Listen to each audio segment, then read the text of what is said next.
In rural Honduras, 10-month-old Stephen fights to breathe. To reach a doctor, his mother Narada walked for hours, carrying her feverish baby in her arms.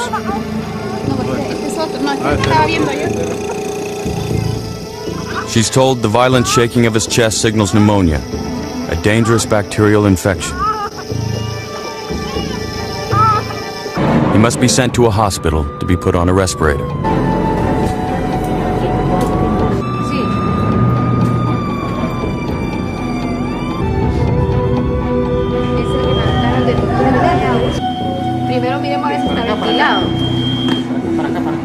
As her son clings to life, Narada can only watch and hope.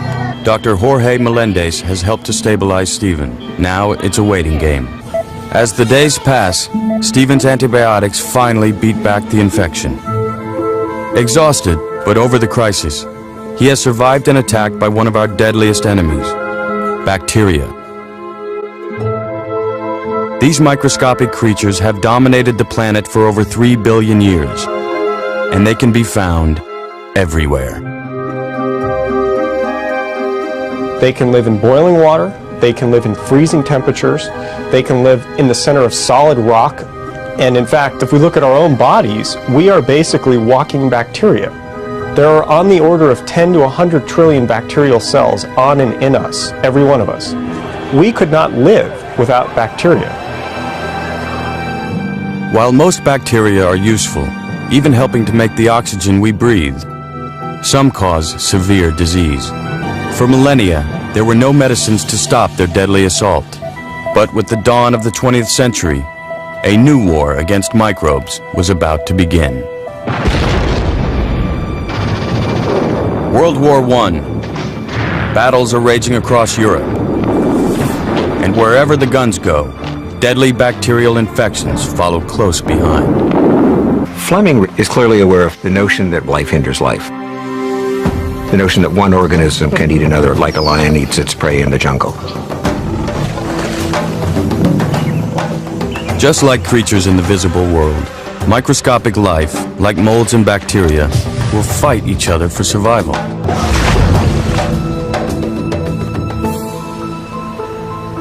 In a moment of epiphany, Fleming realizes the mold is defending itself by secreting something that destroys the bacteria. The mysterious substance targets the cell walls, prohibiting the bacteria from dividing and producing more bacteria, so they quickly die off. Fleming calls his discovery penicillin, after the common mold Penicillium, which is often found on rotting food. Their first patient is a dying policeman named Albert Alexander, who scratched his cheek in his rose garden. Imagine a time where just scratching your face on a rose thorn can lead you to be so eaten by bacteria. That's Albert Alexander. And the bacteria are eating through his body like worms eating an apple. And then he gets a shot of penicillin, one shot of penicillin that's not even particularly pure. And then this miraculous thing occurs. These bacteria, which have had their will with him, are suddenly at bay. Here, Chain and Flory and the others are thinking, this is a gigantic moment in medicine. We're going to cure this man from the brink of death. And then they ran out of penicillin. And he died that horrible death that he had nearly died a month before. The discovery of penicillin led to a great opening of the era of medicine. The realization that a simple mold could produce an effective drug inspires scientists to search for other organisms that might do the same. New medicines derived from molds, funguses, and even bacteria flood the market. Tetracycline, cephalosporin, erythromycin, called antibiotics, meaning against life. These miracle drugs can stop infections like pneumonia, gangrene, and meningitis. Even the most widespread bacterial disease of all, tuberculosis, is finally curable with antibiotics. In the epic war against microbes, it looks as if humanity has finally won.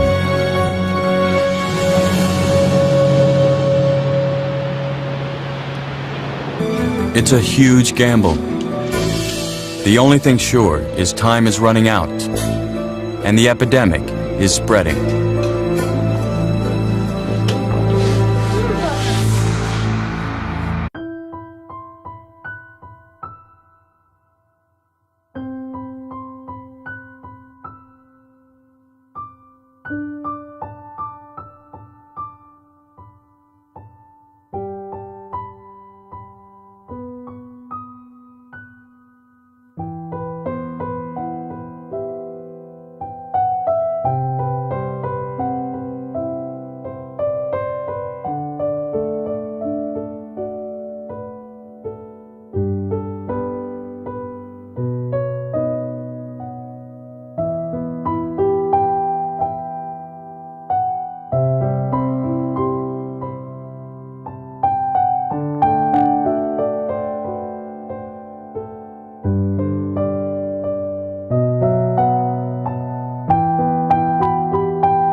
Time is also running out for Ryan Worth, who has a drug-resistant infection that's getting worse.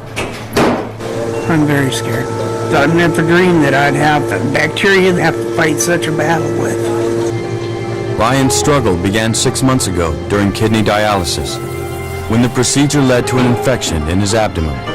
He's taken one antibiotic after another, without success. He did have some resistance to the antibiotics, and we tried basically everything we knew was available. It just hasn't been working. Ryan's infection is caused by a common bacterium found in soil. It's not usually dangerous. This strain has mutated into a superbug. Well, they pretty much described a superbug to me as a bacteria that's just stubborn, that is resistant to a lot of different antibiotics that they have available. As the bacteria continue to multiply, Ryan is running out of options. Today, his surgeon, Dr. Raker, will try to cut the infection out. Resorting to the knife to save patients' lives was routine before the discovery of antibiotics.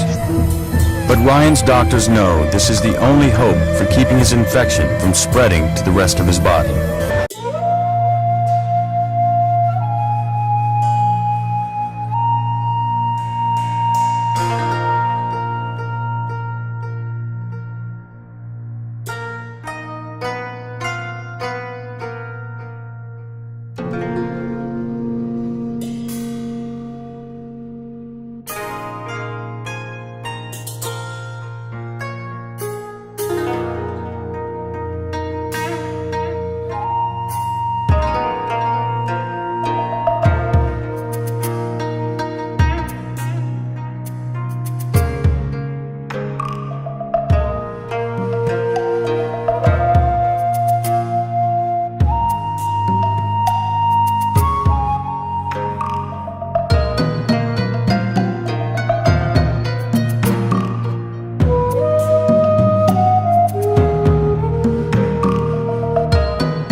But just a few decades later, a disturbing trend shadows the world.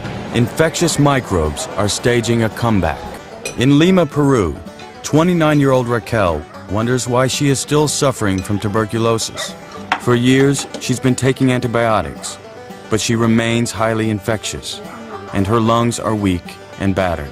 None of my friends know that I have TB, because I'm afraid that they will say, just go away. I feel that if I am, I won't be able to bear the pain, so I would rather not see them. Raquel is used to rejection. Her husband left to avoid getting sick. Now, she and her son Bruno must depend on her elderly mother, and their future looks bleak. 1/3 of the world's population now carries the TB bacillus in their body, like a time bomb waiting to go off. 10% of those people, about 200 million, before they die, will develop the active form of tuberculosis. Because the bacteria are constantly evolving, patients like Julia must take multiple drugs for months. But a few germs are naturally resistant to the antibiotic. These survive, quickly multiply.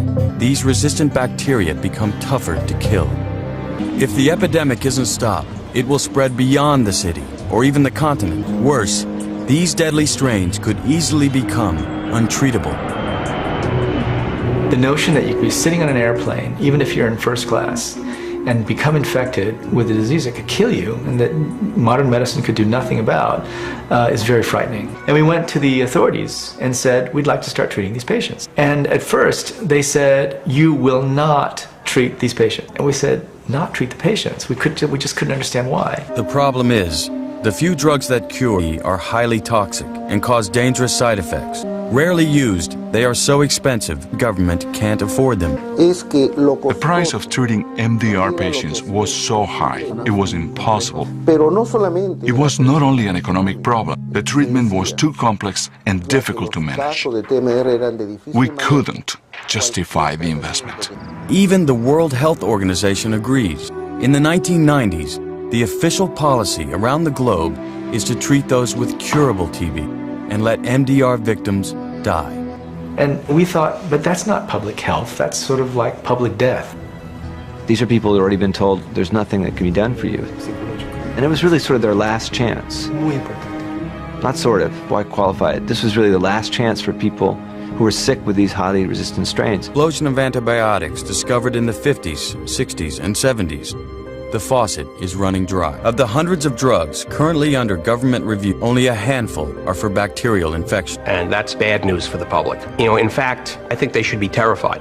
It's taken us 12 years to get tigecycline anywhere near the mark. This makes these drugs commercially unsuccessful, and it really discourages other people from going into the field. So we've got to make the process simpler, faster, because drugs don't come cheap. It can easily cost over $500 million to develop a new drug. Since antibiotics are taken infrequently, they are far less profitable than the drugs people need every day. Pills that manage cholesterol, high blood pressure, depression, or even libido. And that's why most pharmaceutical companies are getting out of the antibiotic business. One has to balance their risks in this industry. Where are you going to invest your money? And, it sounds crass, but the fact is, if we were to stay in business by trying to find drugs that would lose us money every time we develop them, we wouldn't be able to find any drugs. But research on any drug can take over a decade. For every 5,000 compounds tested, only one will become a medicine. 99% of what we do in drug discovery fails, and it fails every day. Part of the reason is that a lot of things look good in the lab. Even peppermint extract will kill HIV in the test tube. But taking something from the test tube into the human body is a whole different order of complexity. Meanwhile, for more and more patients like Ryan, the crisis is getting worse. And the horrifying thing is that every day in the front lines of these hospitals, we're encountering bacteria that we can't kill with our current antibiotics. We're just running out of weapons to use against them. The situation is heading us towards a major public health disaster. It is like watching the airplanes heading towards the World Trade Center with our hands tied. Perhaps the most alarming threat is from common Staph aureus. Ironically, it's the same bacteria that penicillin killed in Alexander Fleming's Petri dish. Now new multi-drug resistant strains, known as MRSA, can thwart almost every antibiotic, catching even the strongest and healthiest among us off guard. Football players are extremely vulnerable, crashing into each other and opening scrapes and cuts that could let MRSA bacteria enter their bloodstreams. These are drug-resistant staph infections that are arising in everyday, healthy, in this case robust athletes who are contracting this just as a matter of doing their jobs.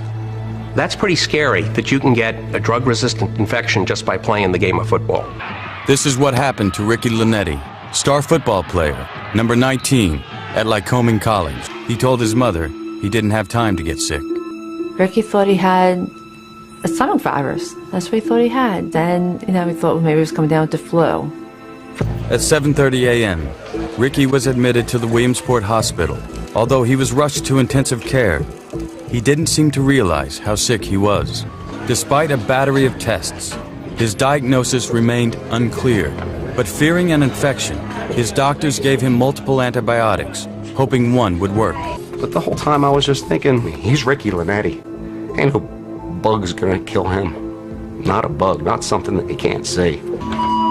Ricky's kidneys had failed, his liver had failed, his circulation was collapsing. It felt to me like I had a pile of sand in my hands and it was just slipping through my fingers. Just 1 week after winning his 9th football game of the season, Ricky Linetti was dead. Lab tests revealed he was stricken by the same strain of MRSA, hospitalizing athletes across the country. This case was a real wake-up call in the sense that Ricky was in as good a shape as anybody could be in. He was 21 years old, the prime of his life, and yet he could not fight off this organism. If he can get it, anyone can get it. At first, I did see a lot of articles where people had abscesses that required surgeries, that required amputations, but these people didn't die from it. Now people are dying from it. Doctors and hospitals are telling people to wash their hands, don't share towels. That's fine. It doesn't satisfy me.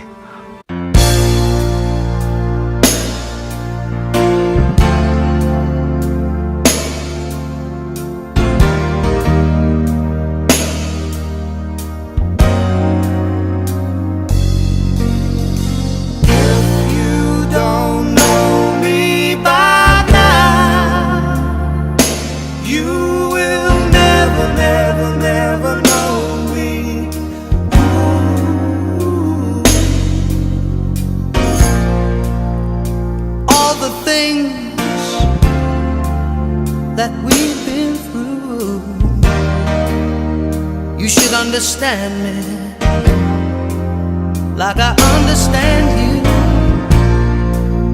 Now girl, I know the difference between right and wrong. I ain't gonna do nothing to break up our happy home. Oh, don't get so excited when I come home a little late at night, 'cause we only act like children when we argue, fuss and fight. If you don't know me by now, if you don't know me, you will never, never, never know me. No, you won't. If you don't know me by now, you will never, never, never know me.